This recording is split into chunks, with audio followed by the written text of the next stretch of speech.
catatan untuk saya Prabowo. ya waktu mengapresiasi waktu menyampaikan pidato perdananya di sidang MPR. Jadi dia menyinggung tentang keberanian, kita harus berani, dan itu dia ucapkan dengan menggelegar. Jadi ya semoga presiden kita ini berani membawa perubahan, berani menindak tegas koruptor, berani menegakkan disiplin para aparat, berani mengganti menteri yang lalai dalam bekerja, ya, berani berkata tidak dan selamat jalan kepada negara manapun yang dibalik kerjasama ternyata mengambil keuntungan sepihak.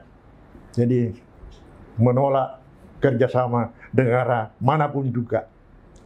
Berani tidak melanjutkan langkah kebijakan pemerintahan sebelumnya yang tidak sesuai dengan kebutuhan dan kepentingan rakyat, bangsa dan negara. Jadi apa yang dilakukan oleh Jokowi, kalau itu sudah ketinggalan, tidak sesuai dengan perkembangan politik, perkembangan ekonomi, ya jangan diikuti lagi. Jadi berani mengatakan, ya berani yang tegas. Ya kalau dalam bahasa Bugis, memang pemimpin itu harus warani nama geteng, berani dan tegas. Itu persyaratan sebagai pemimpin. Itu dari orang Bugis. Jadi bukan hanya maca nama lempu, jujur, cerdas dan jujur, tapi juga harus berani dan tegas. Berani nama geteng. Dan itu yang dimiliki oleh sosok Prabowo Subianto. Pertempuran. Saat ini dia sedang berdiri memimpin pertempuran dan mengarahkan seluruh kekuatan yang ada. Seluruh menteri, seluruh stafnya, seluruh kepala-kepala lembaga itu, mereka dikerahkan untuk menyerang menuju satu sasaran inti, sasaran utama. Ya, katakanlah Indonesia maju, dan mungkin nanti Indonesia emas pada 2045, atau artinya peletakan landasan untuk sampai ke Indonesia emas tahun 2045. Berarti memang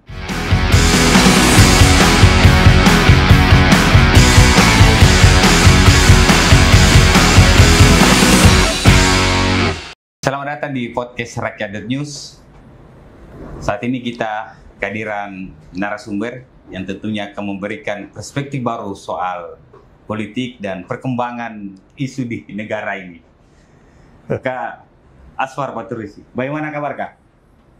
Alhamdulillah. Alhamdulillah, tambah semangat. Aktivitas sekarang apa?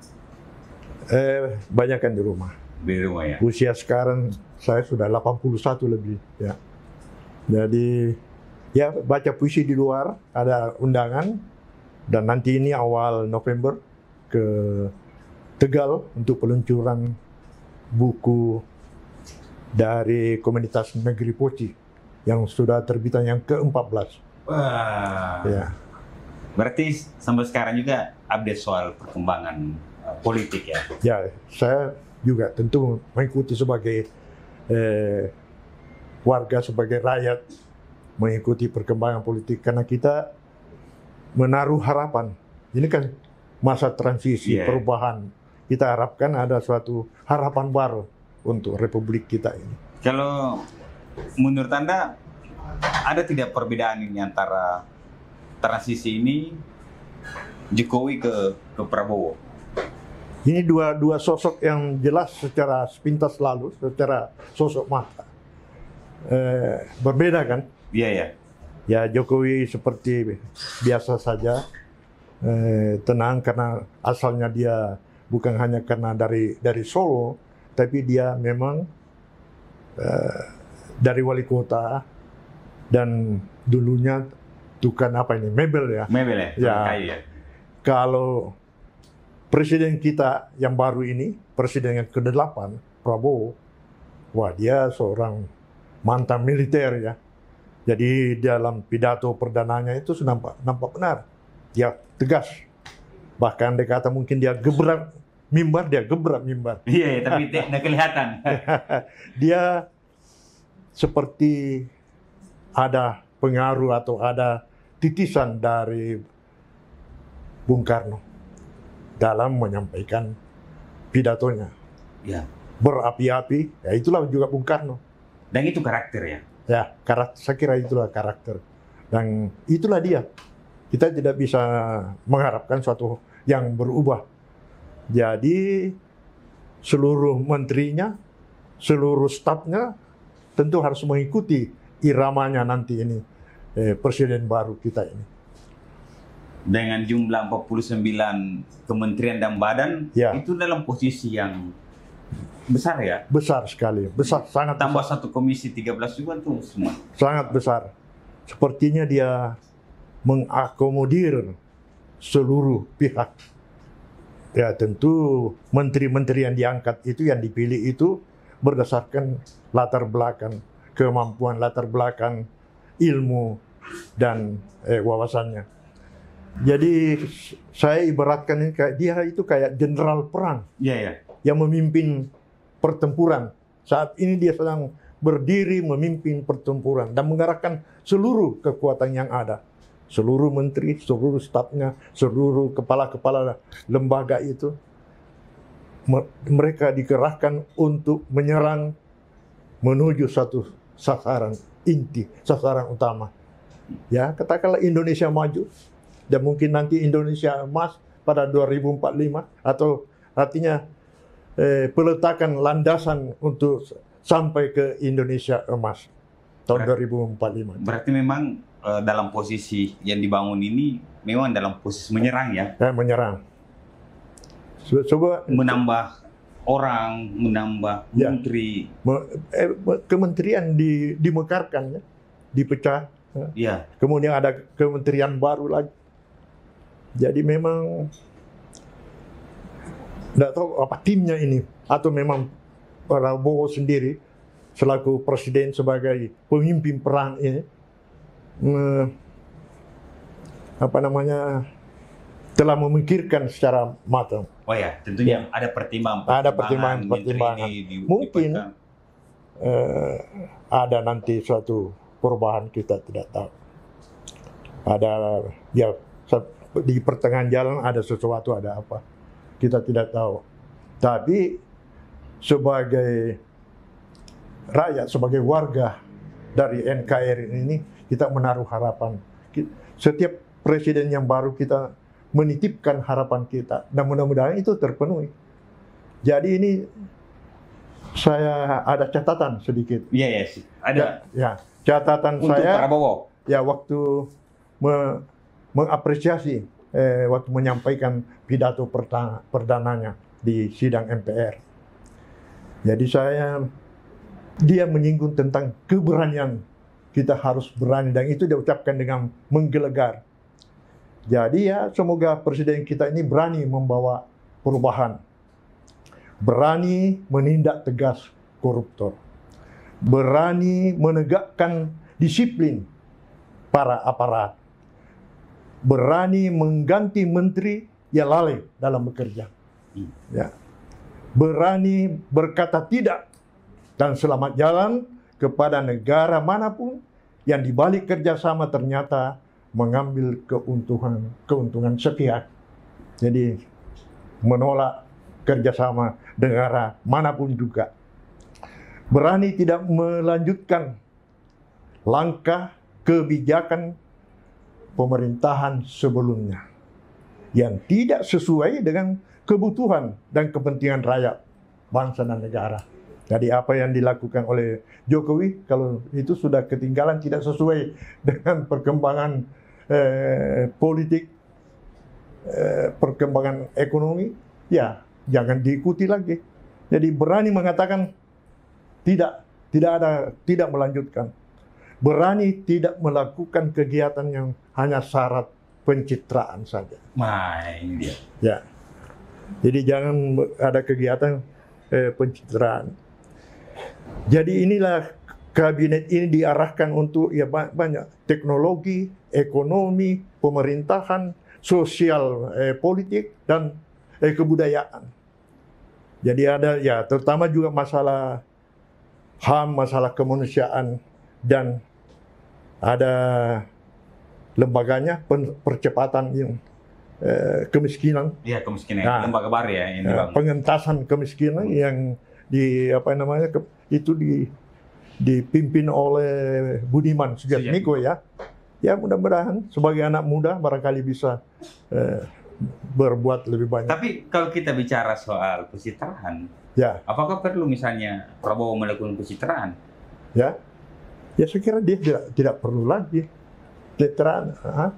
Tidak ada lagi tuh modelnya untuk memberikan kesan bahwa puji saya, dukung saya. Dia tidak perlukan lagi. Dia sudah sekarang ini sudah, ya itulah tadi, dia sudah berdiri sebagai komandan perang. Berarti tugasnya adalah bagaimana Prabowo fokus aja pada tujuan. Ya, pada tujuan pemerintahan, tujuan dari bangsa dan negara kita. Itu saja. Untuk apa melakukan pencitraan? Terus Barangkali, ya, barangkali wapresnya ya mungkin dia masih perlu pencitraan. Dia belum dikenal banyak oleh seluruh rakyat Indonesia. Iya, ya. Ya, dia masih baru di pemerintahan dan barangkali masih dia mencari identitas, mencari jati dirinya. Iya. Dan kalau Anda lihat, kita lihat misalnya Prabowo, kan ada Jokowi ini.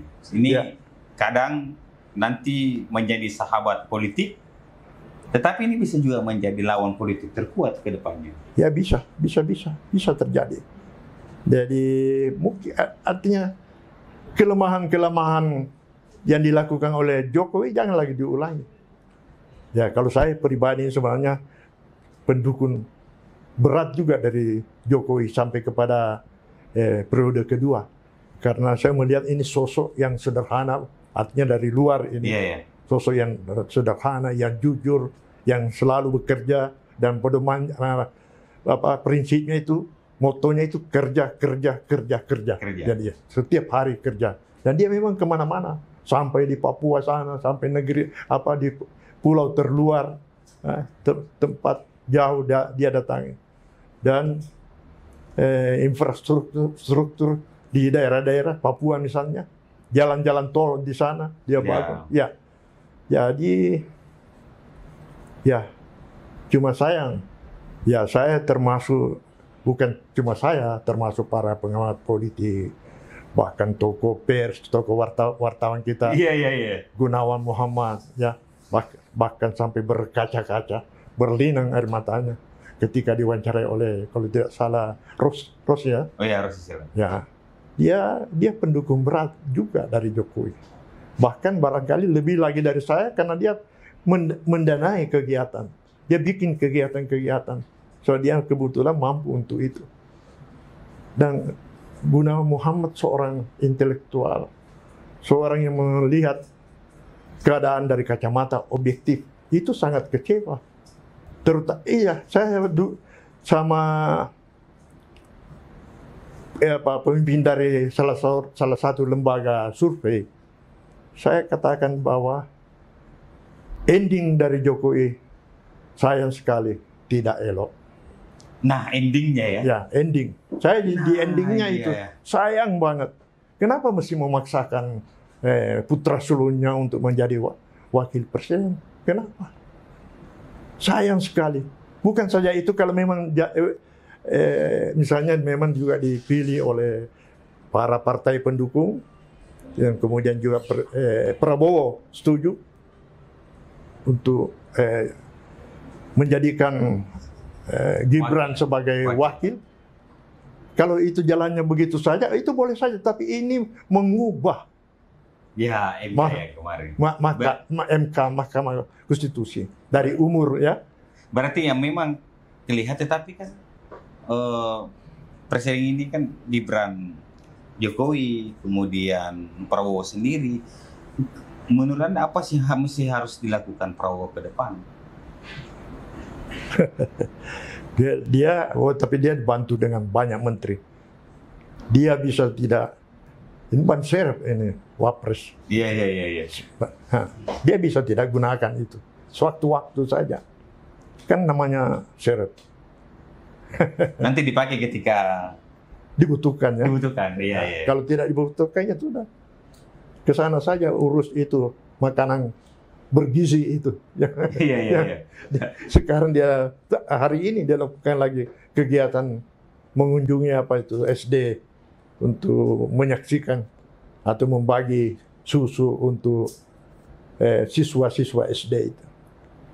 Nah, kalau kita kembali lagi masa transisi kan sudah Prabowo sudah kemarin beberapa selesai pelantikan, keluar mobil mewah buatan Indonesia tanpa pencitraan ya. Biasanya kan dicitrakan dulu, kita akan buat baru dipakai. Ini kan tiba-tiba ada. Ini bicara karakter. Apakah dengan karakter Prabowo yang hari ini dengan penuh keberanian, berapi-api, apa korelasi dengan kebutuhan masyarakat? Saya kira sepertinya dia menggerakkan semangat ya, memberikan satu motivasi bagi seluruh rakyat Indonesia untuk berbuat, untuk bekerja di bidang masing-masing. Itu memberikan semangat baru. Ya, saya andai kata saya masih muda, saya juga bisa menggelegargu ya, juga terpengaruh oleh motivasinya. Ya. Jadi sekira anak-anak muda, sebab dia perhatikan ada stafnya khusus juga untuk pembinaan generasi muda, dan juga misalnya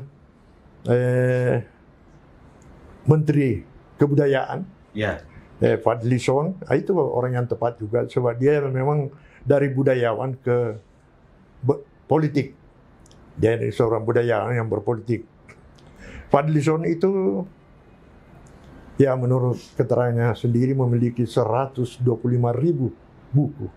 Dan memang saya pernah saksikan juga perpustakaannya. Jadi dia kalau seorang budayawan ya benar. Dia juga mengenal para tokoh-tokoh budaya kita, sangat mengenal baik. Tapi bukan itu yang penting. Yang penting juga bagaimana menegakkan, bagaimana menjaga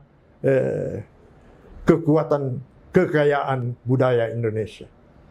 Itu yang penting, bukan kepada orang per orang. Saya pribadi ya kenal dengan Fadlizon. Dan budaya-budaya yang seperti itu yang harus, budaya-budaya politik yang santun yang harus. Budaya santun, dan bagaimana dia masyarakat kita mencintai budaya kita sendiri, budaya bangsa sendiri. Ya. Nah, kalau harapannya untuk Prabowo selain puisi, keberanian yang seperti apa yang sebenarnya ada di pikiran? Dia tetap mengerahkan seluruh menterinya itu dan selalu mengingatkan apa yang mesti diperbuat. Sebab jelas di kepalanya ada suatu rencana besar untuk bangsa ini. Dia tentu ingin dengan pengalamannya lalu ingin dia berbuat untuk bangsa ini. Dia punya latar belakang di bidang pemerintahan dan bidang militer. Apalagi pernah menjadi menantu Presiden kedua dari Pak Harto. Jadi saya kira itu memberikan suatu pengalaman baru. Dan sudah pasti bahwa hal-hal yang buruk, hal-hal yang tak baik dari Pak Harto misalnya, dan kemudian dari Jokowi, dari sesamanya dia seangkatan dengan Pak SB, ya kan? Dari Akademi Militer sama-sama seangkatan, dia bisa, artinya dia akan tinggalkan semuanya itu, dia ubah total. Jadi ini ibaratnya sekarang ini adalah ibarat total football ya. Total ya? Ya total, dia total ini. Kalau kita bedakan antara Prabowo dan Jokowi misalnya, Prabowo kan salah satu presiden yang punya partai dan punya daya dukungan di DPR. Ya. Dan itu salah satu menjadi kekuatan politik juga secara pribadi. Ya, itu betul. Itu Prabowo. Ya, itu kekuatan politiknya dia. Dia sangat kuat. Tidak ada lagi alasan untuk. Ya, di DPR dia sangat kuat. Jadi bisa kerjasama. DPR itu sebenarnya ya itulah lembaga yang mitra dari pemerintah. Dari eksekutif. legislatif ini adalah pendamping utama dari eksekutif. Dia mengawasi, tapi dia juga jelas membantu membuat undang-undang dan sebagainya. Kalau pandang harapan Anda, kira-kira dalam 100 kerja Prabowo ini, apa yang harus utama dia selesaikan? Jelas sekarang masalah ekonomi kan, ini ancaman ekonomi bangsa ini. Dan bagaimana terutama juga menjaga tidak bocornya lagi keuangan negara. Ya, banyak. Berarti korupsi. Korupsi. Berantas habis itu para koruptor. Dia harus benar tegas menghadapi para koruptor. Apa boleh buat? Berarti kalau kita bicara korupsi, undang-undang perampasan aset ini adalah salah satu jalan juga untuk bagaimana memberantas korupsi. Ya. Jadi lembaga kayak KPK itu harus diarahkan untuk bekerja dengan betul. Dan ya kalau bisa dia memilih lagi kembali para ketua-ketua pimpinan KPK ini. Jangan saya dengar atau itu katanya itu titipan dari ini. Jokowi ya kan? Ya. Titipannya. Dan dialah yang memilih itu semua. Berarti memang tugas yang paling utama Prabowo ini adalah ekonomi dan hukum ya. Ya, ekonomi dan hukum. Korupsi harus cepat. Jangan sampai hanya keberaniannya tetapi segi eksekusinya tidak bisa. Apa berani kita seperti Cina misalnya menghukum mati para koruptornya? Tapi kalau itu yang terjadi, kira-kira korupsi akan hilang. Takut lah ya, pasti takut. Ya, mungkin. Tapi ini mungkin satu periode sampai saya tidak tahu bisa 5 tahun, tidak bisa 5 tahun berikutnya lain lagi. Ya. Jadi itu memang perlu kesadaran dan harapan itu diberikan diberikan kepada anak-anak didik kita. Yang muda ini jangan sampai ikuti para orang-orang tuanya yang korupsi. Para angkatan seperti saya ini tinggal melihat bagaimana ke depan. Itu harus sudah masa lalu. Mereka harus melihat ke depan juga. Siap menghadapi masa depan bangsa ini. Dan itulah anak-anak didik kita. Ya. Jangan sampai mereka keracunan, terutama masalah narkoba kan. Itu jangan sampai menyerang mereka. Nah, itu juga menjadi salah satu tugas presiden semua ya, memilih masa depan anak-anak muda. Iya, betul. Menatap masa depan untuk Indonesia lebih emas. Iya, makanya dia perhatikan masalah ke olahraga, pemuda, bahkan ada sampai seorang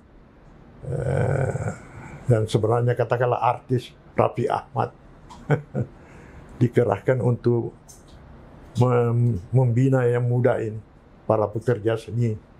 Ya. Tapi yang tadi yang puisi ini misalnya ada kata berani. Apa sih kutipan untuk kata berani di pikiran Anda soal berani itu seperti apa? Ya berani yang tegas. Ya kalau dalam bahasa Bugis memang pemimpin itu harus warani nama geteng, berani dan tegas.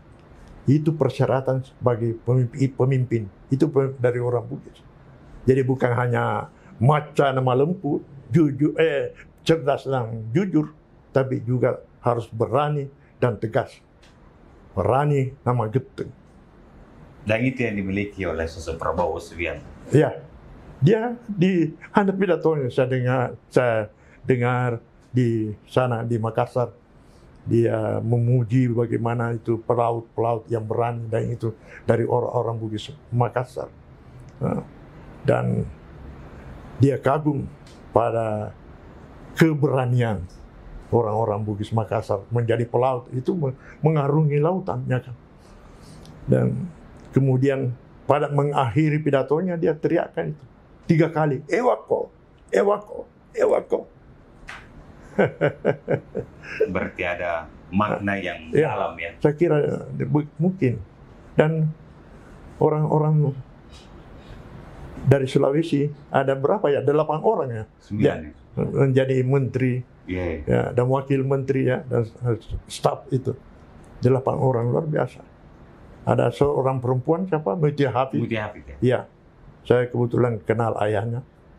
Ayahnya itu selain orang bank, juga seorang seniman. Dia Seniman. penulis juga dulu. Ya. Dan memang kalau kita lihat beberapa pidato Prabowo memang mewakili orang Sulawesi ya. Ya, Berani. itu kita sebenarnya ada di dalamnya, atau dia ada di dalam kita, pada diri kita ada semangatnya itu, Iya. berani.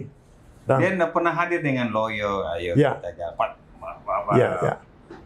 Barangkali ada gangguan sedikit di persendiannya kaki itu, karena mungkin saya dengar ada pernah mengalami kecelakaan, tapi dia tetap tampil tegap sebagai seorang. Dia tidak bikin-bikin, karena memang dari sananya puluhan tahun sebagai bukan pencitraan ya. sebagai militer dia tidak bikin-bikin. Dengan sendirinya dia berdiri, berjalan, dan mengucapkan kata-kata dengan tegas. Itu karakternya.